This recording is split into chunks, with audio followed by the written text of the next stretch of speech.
pergi memancing ke Pulau Buru. Mengapa terasa panas? Karena Ustadz pakai baju baru. Assalamualaikum. Waalaikumsalam warahmatullahi wabarakatuh. Salam kenal Pak Ustadz. Salam kenal juga. Saya dari Saudi Arah Bima. Ada orang sholat 60 tahun, tidak ada satupun sholatnya yang diterima karena mereka tidak meluruskan ruku dan sujud. Ruku dan sujud yang bagaimana yang benar itu Pak Ustadz Somad? Irji ila salatika fa innaka lam tusalli. Ulangi salatmu karena salatmu tidak sah. Sahabat itu pun mengulangi salatnya.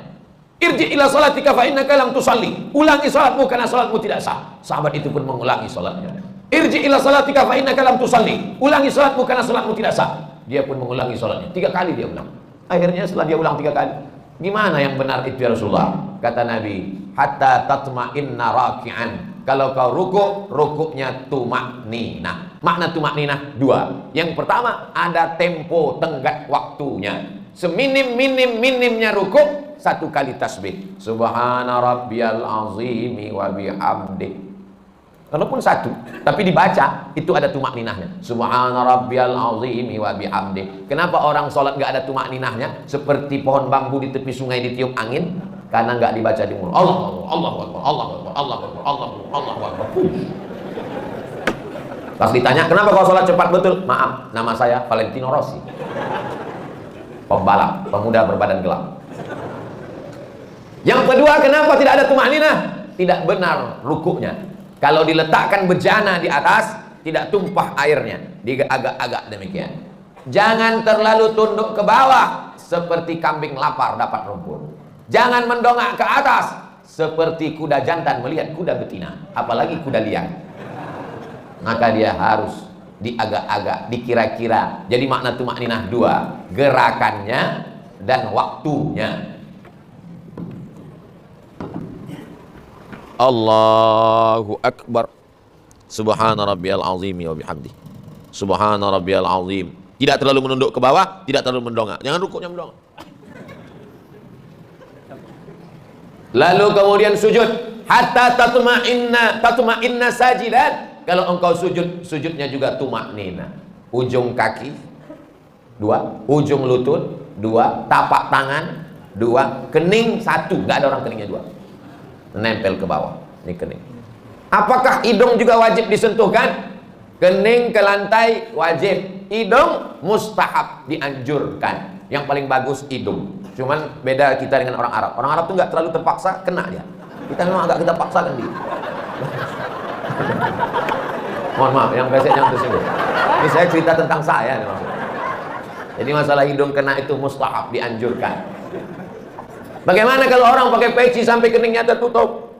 Ada orang pakai peci. Makanya sebagian orang kadang kalau mau sholat dinaikkannya ke atas. Supaya menempel ke bawah. Afdalnya demikian. Bagaimana kalau ada orang keningnya tertutup?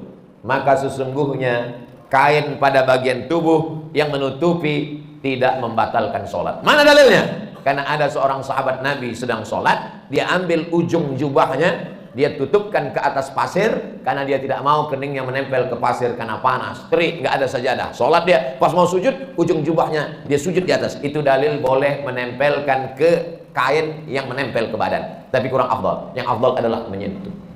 Begitu yang diajarkan Nabi.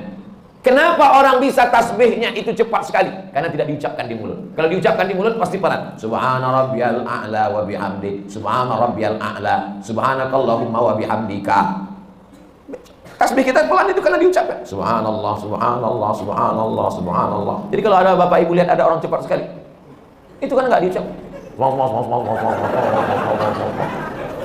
Nggak diucap. Bahkan kata Syekh Ali Jum'ah, itu pakai nafas membantu lebih khusyuk. Diucapkan walaupun sholat zuhur dan asar.